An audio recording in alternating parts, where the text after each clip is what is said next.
नमस्कार दोस्तों। कल ट्विटर पर बैन दृष्टि आईएएस करके एक हैशटैग चलता रहा। संभवतः किसी ने विकास सर की एक वीडियो की छोटी सी क्लिप डाली थी जिसमें वो माता सीता पर एक टिप्पणी करते हुए दिखाई दे रहे थे। ऐसा लग रहा था कि वो माता सीता पर टिप्पणी कर रहे हैं और उसके आधार पर एक ट्रेंड चल गया बैन दृष्टि आईएएस।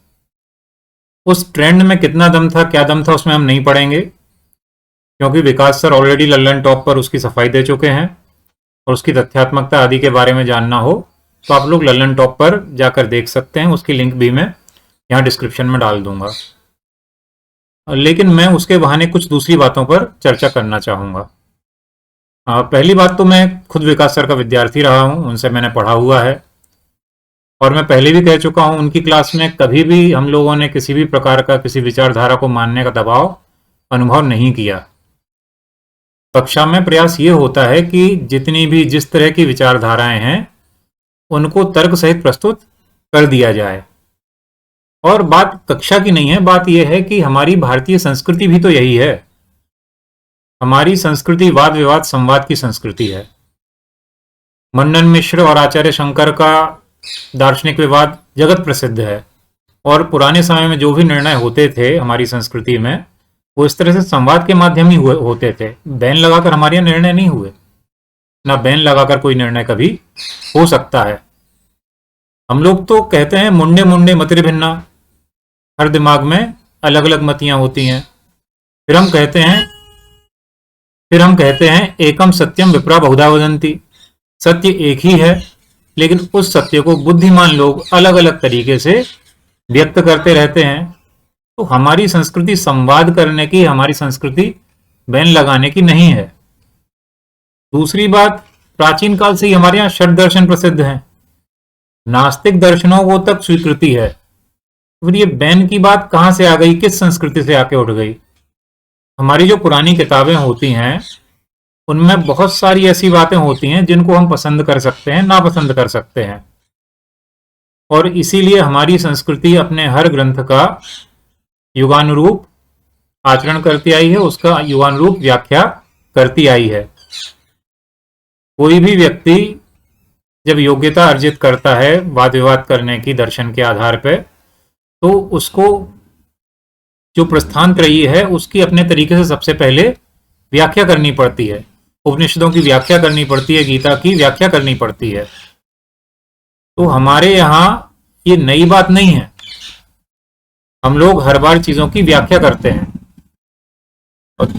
और उस व्याख्या के माध्यम से ही हम अपनी संस्कृति को युग के अनुरूप बनाते हैं। इसीलिए हमारी संस्कृति इतनी पुरानी होते हुए भी, सनातन होते हुए भी नवीन है, चिर नवीन है।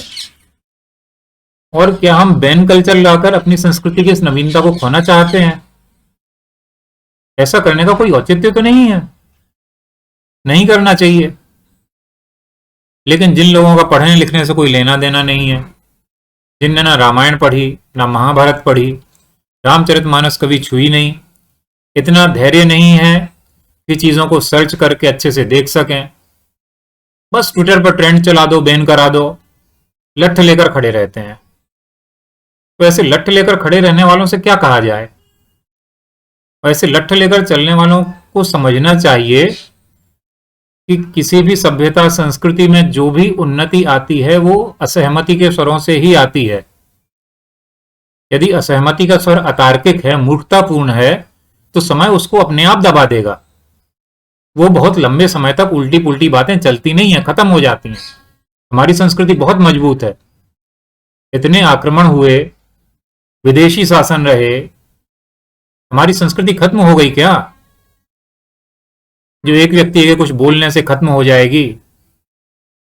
और वो भी व्यक्ति विरोध में नहीं बोल रहा है, केवल जो ग्रंथों में लिखी हुई बातें हैं उनको ही कहा जा रहा है। एक आपत्ति आई कि उत्तरकांड तो छेपक है, छेपक की बात को ऐसे क्यों उठाना? अरे हाँ भाई, छेपक है, हालांकि है या नहीं है इसका भी पूर्ण निर्णय नहीं हुआ है। कुछ विद्वान कहते हैं छेपक है, कुछ विद्वान कहते हैं छेपक नहीं है। लेकिन छेपक है भी तो ये छेपक उस युग के सत्य को दर्शाता है जिस युग में ये प्रसंग जोड़े गए। राम वैसे नहीं रहे होंगे, राम कथा वैसी नहीं रही होगी, लेकिन जिस युग में ऐसी तुलना की गई कि सीता माता कुत्ते के चाटे हुए भविष्य की भांति त्याज्य हैं, वो युग तो ऐसा रहा होगा। उस युग में स्त्रियों की क्या स्थिति रही होगी। हमारी संस्कृति बहुत मायनों में बहुत अच्छी है, लेकिन उसमें कुछ कमियां भी तो रही होंगी, उनको सुधारने की भी तो जरूरत है। हर चीज को सर्वश्रेष्ठ मान लेना और उसी पर टिके रहना, इसका कोई औचित्य नहीं है। हम सब लोग बुद्धि वाले प्राणी हैं, सब में दिमाग है और हमें अपने दिमाग का उपयोग करना चाहिए।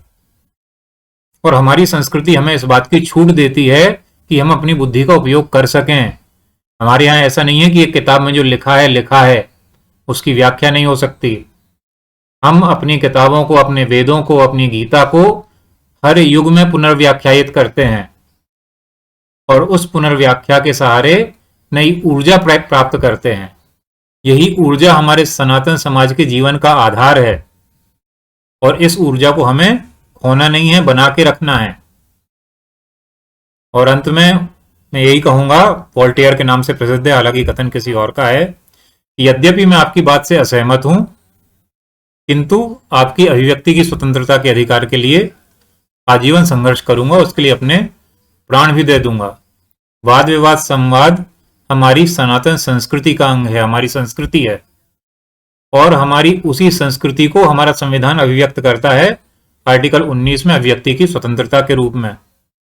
तो यदि हम किसी से सहमत हैं, असहमत हैं, वो अपनी जगह है, लेकिन उस व्यक्ति को वो चीज कहने की स्वतंत्रता तो है और उस चीज को हमें समझना होगा।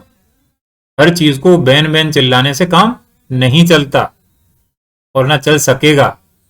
माता सीता, प्रभु श्री राम हम सबको इतनी सद्बुद्धि दें कि हम सब वाद विवाद संवाद की तरफ बढ़ सकें, बैन कल्चर की तरफ ना बढ़ें। यही कामना है। दोस्तों, अगर वीडियो पसंद आए तो लाइक, शेयर और सब्सक्राइब जरूर करें।